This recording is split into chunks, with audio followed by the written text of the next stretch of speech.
So in your notes package, if you can find lesson 4 on properties of compounds, the stuff we go over today is going to be, okay, what are the properties of an ionic compound, physical properties, what are the physical properties of a molecular compound, and then a few particular elements and compounds that we'll go over. That's the information that will be useful for the lab we were talking about before. Okay, so being able to look at something and do a couple of simple tests on it and go, okay, well that was an ionic compound because A, B, and C were present. Okay, so stuff like that, that's what we'll be going over today. All right, so we're going to learn the properties of compounds, ionic, molecular, acids, bases, okay? Understand how those properties can be used to identify a compound, which as we said, will be useful in your lab design. Okay?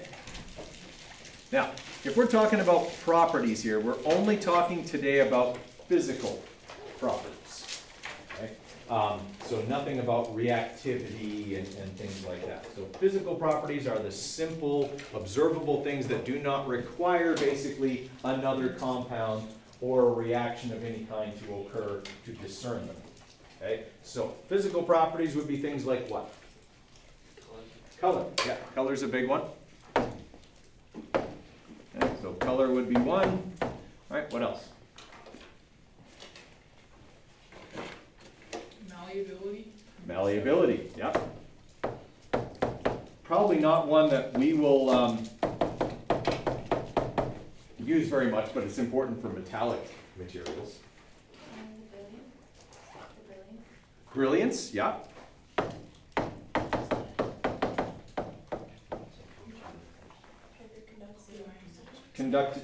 Conductivity, okay, and that would be in two different forms, because there's essentially two different kinds of conductivity. There's the conductivity of like elemental, like you put it in there and it actually conducts electricity, and there's also aqueous conductivity.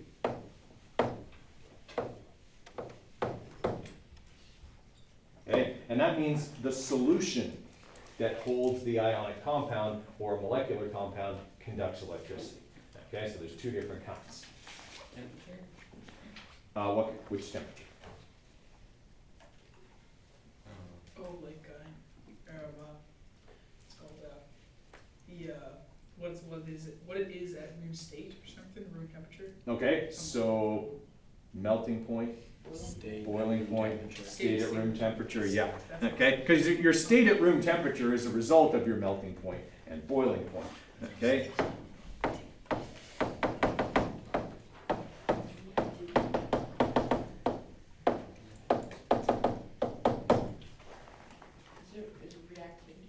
No, that's a chemical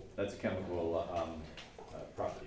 Solubility. Solubility, that's an important one. We'll be testing that one.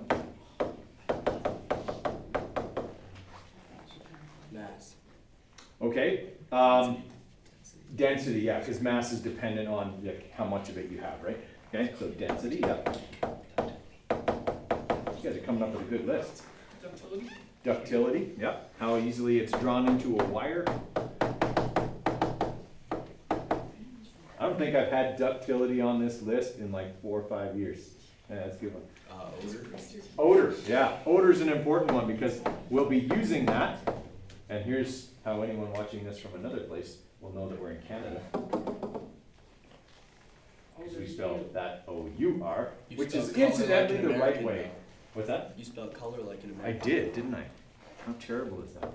Not. I spelled it the right way. And harbor and armor, yeah, all those other ones that end in O-U-R, that are supposed to end in O-U-R. Do they spell labor with O? Labor, O-U-R, yeah. Sorry. Whoa, did we get off topic there? Okay, what else? Anything else?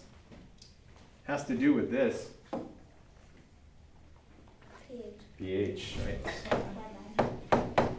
Okay.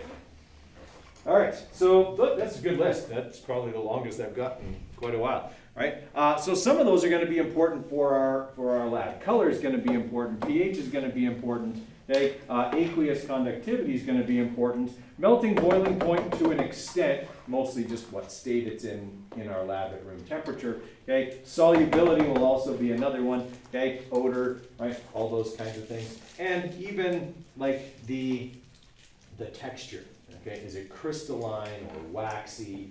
Okay, so kind of the nature of its essentially existence, right? So is it, what would it feel like? Not that we're gonna touch any of them, okay, because we don't know if they're a strong acid or a strong base or anything like that, but okay, we can get the texture from, putting them from one container to another with a scoopula.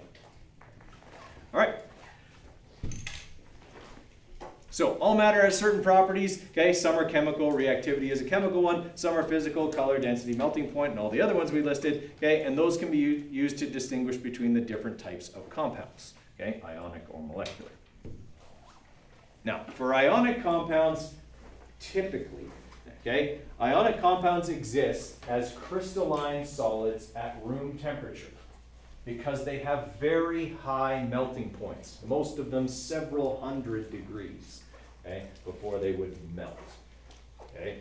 Now, is it possible, are all crystalline solids ionic compounds? No, but all ionic compounds are crystalline solids, okay, at room temperature. So that's one of those kind of, it's an exception sort of, okay? Because sugar is a crystalline solid at room temperature, but it's not ionic. What about like mercury? Mercury is a metal. It's an element. Oh, I. So if I had a mercury, like mercury sulfide, that would be a crystalline solid. So there's no liquid.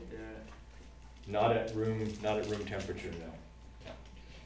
Okay, so so they have very high melting points, and okay, they will conduct electricity when they are in solution. This one is absolute.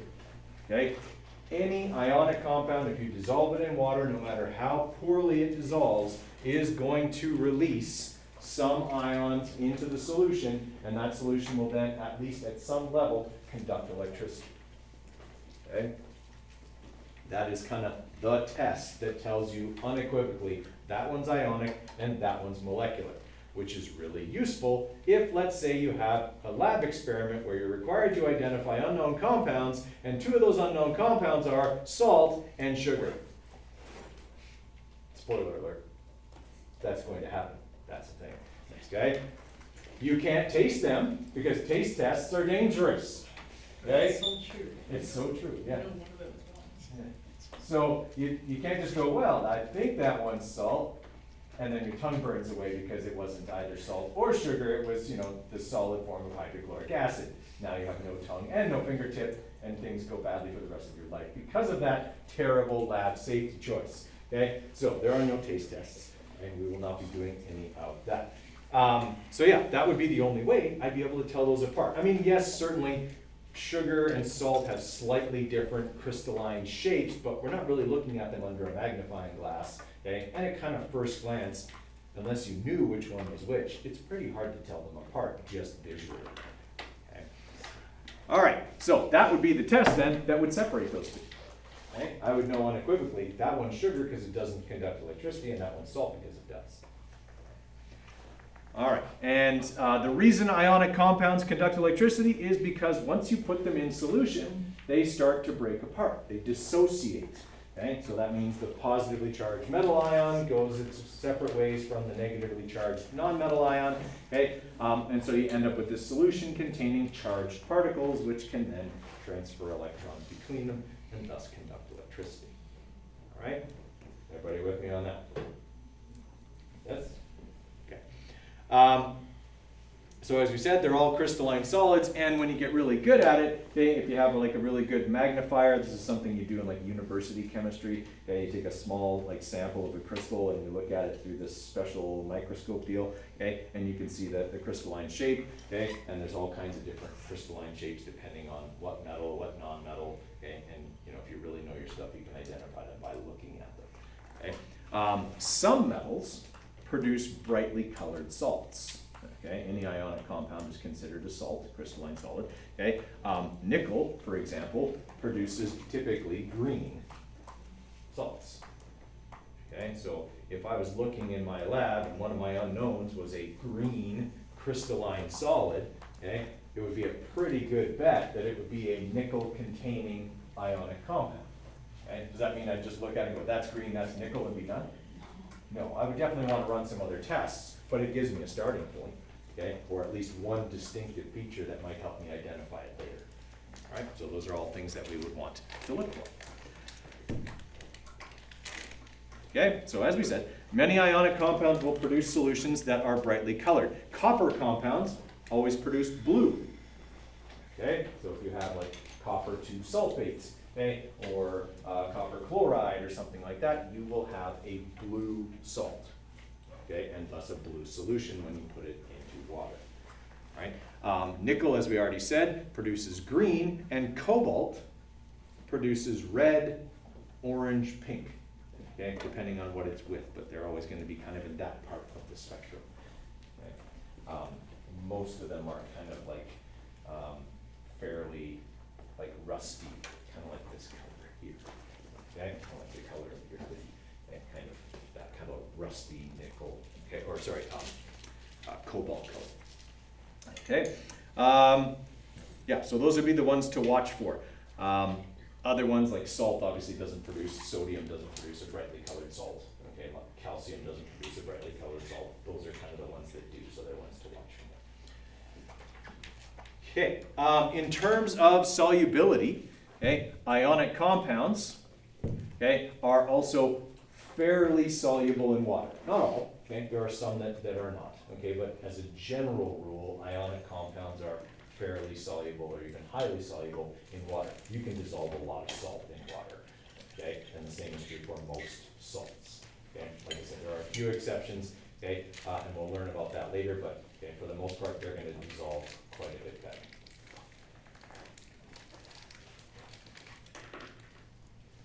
Okay, and as we said, they're going to be crystalline solids at room temperature because they have very high melting points. Okay, so as an example, has anyone ever accidentally boiled off all the water in a pot?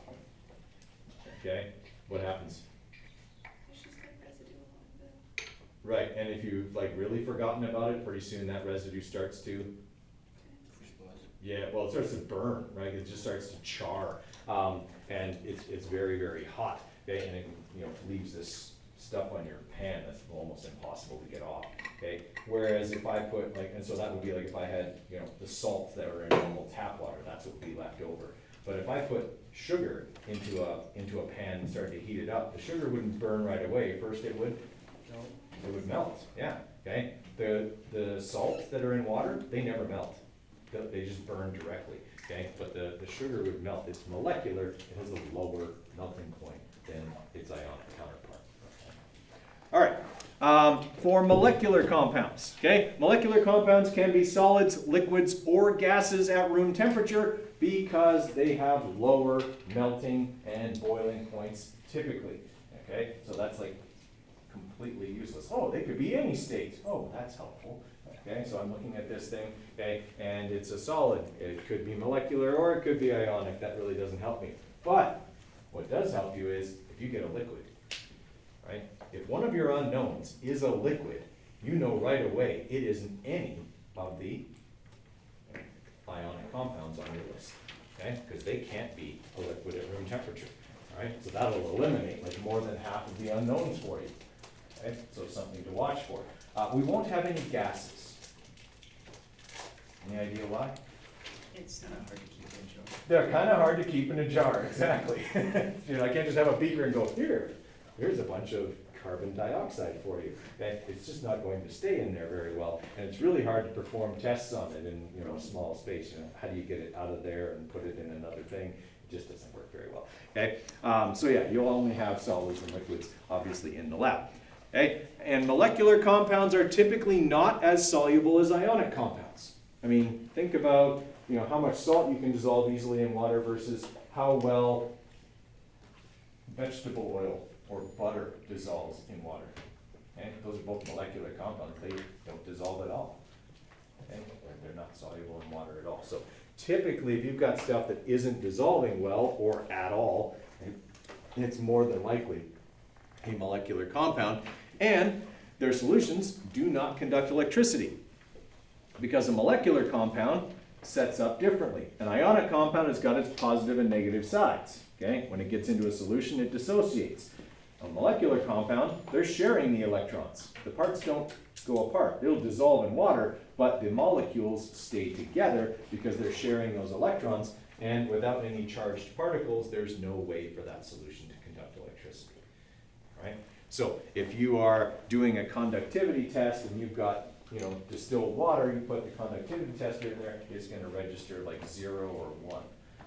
Okay, it's just not going to do anything. Okay, questions so far? All right, and molecular compounds that are soluble in water typically produce clear solutions. There are not going to be like brightly colored molecular compounds in our lab.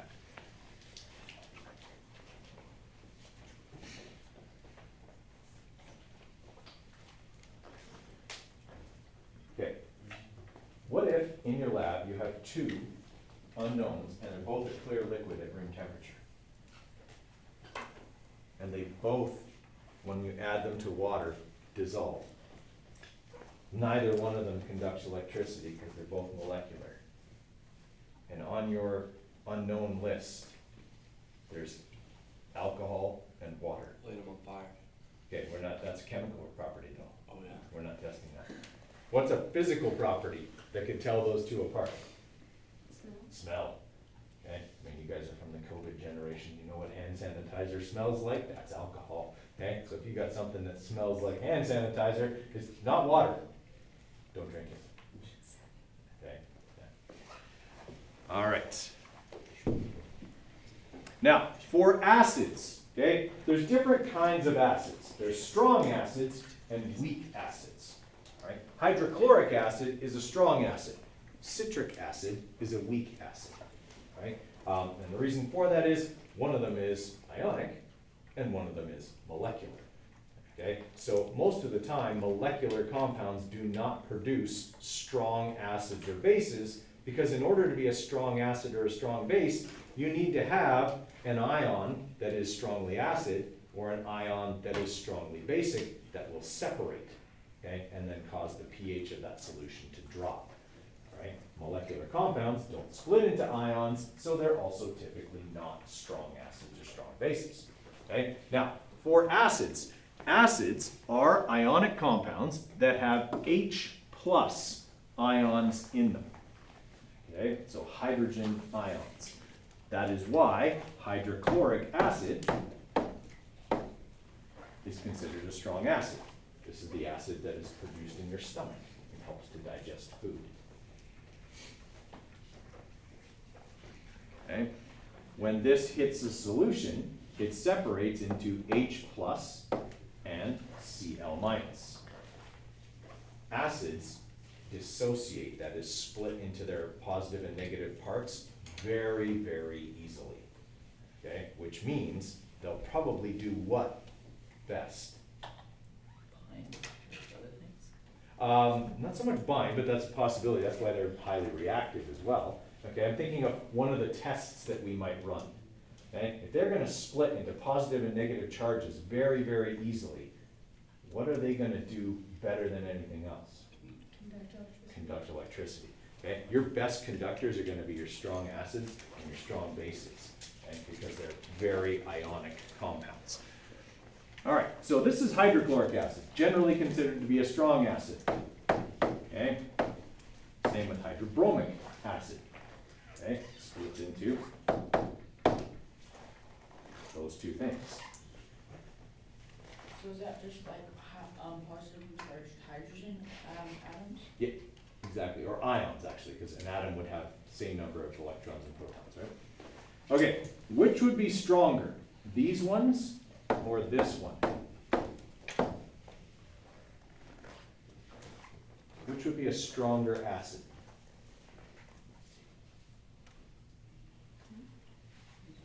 The last one because it has more hydrogen. Exactly.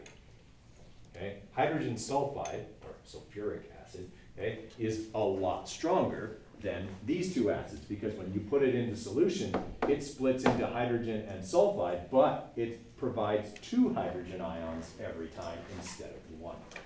Okay, so it's very, very powerful. Okay, so is this stuff. This stuff's really awful. Nitric acid. don't even want the fumes from this to touch your skin. Okay? They will leave deep tissue chemical burns on your skin. Okay, just if you like had the container open and were, had your hands over it for even a short period of time, okay, the fumes would cause chemical burns on your hands. Okay, it's very, very strong stuff because every time it goes into solution, even if we're just talking about the perspiration on your skin, okay, it releases 3 hydrogen ions, okay, resulting in a very, very strong acid. Everybody with me so far? Okay, so strong acids are ionic compounds that contain H+. So if we're doing our lab, one of our tests is to do a pH test. Okay? If we drop the pH paper in there and it comes up and it reads a pH of 1, okay, then it's probably an unknown that starts with H. Yeah. Okay? As long as that's not water, because obviously water would have a pH of 7 when you do that. Okay? But you'd be looking for an ionic compound starting with hydrogen, okay, as your most likely identity for that. Okay? All right, so they're going to conduct electricity. They're going to be crystalline solids, or at least they can be. We cannot purchase or ship them in their solid form, okay, as like a safety thing. So I will have to tell you, okay, what the physical properties of the acid are, okay, when we actually do the lab, because I'll already have it dissolved in water for you, okay, because we simply cannot get it. It's too dangerous to have them in their solid form, okay. So they'll be normally crystalline solids, highly soluble in water. Okay, they dissolve very, very easily. Okay. In fact, when they dissolve in water, they dissolve so easily that they actually cause the temperature of the solution to increase rapidly. That's not in your notes, but might be useful. Okay. It's also why when you are diluting an acid, okay, you don't pour water into the acid. You always pour the acid into water. Okay? Water has a greater ability to absorb the heat from that dissolving. Okay? So you're better off to pour it into a large amount of water than to pour a small amount of water into a large amount of acid. If you do that, sometimes the temperature will go up so fast the glass will break. Okay? It just expands too quickly to take it, so it's something you have to be mindful of. All right, and obviously acidic solutions have low pHs, less than 7, so they will turn litmus paper red.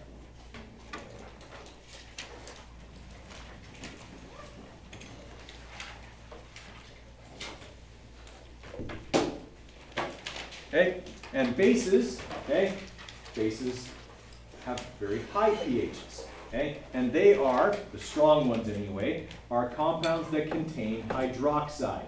So, sodium hydroxide, the active ingredient in oven cleaner. Okay, cleans your oven because it's highly corrosive because it's a very strong base. Okay, easily eats away all the crud that's cooked on the inside of your oven. Okay, so work just like acids, except these ones are going to be an ionic compound that ends in OH. Okay, so if you end up with an unknown that's a very strong base, got a pH like 13 or 14, okay, you're going to be looking for an ionic compound on your list that ends in OH. Which one would be stronger? This one or that one? Second one. Gives off 2 OHs every time you put it in. Okay? All right. Now, both the acid and base had something about taste. Okay? That acids typically taste sour and bases typically taste bitter. While that is true, we will obviously not be taking on any taste tests in the lab. Okay? But if you ever had your mouth washed out with soap, it's because soap contains lye. That stuff in small amounts. That's why it tastes very bitter. Okay? All right. That's it. Okay, good. We got both things done today. So tomorrow we will start going over lab report expectations, and then probably get into looking at our lab. Ammonia is NH3. Okay, molecular compound that is basic.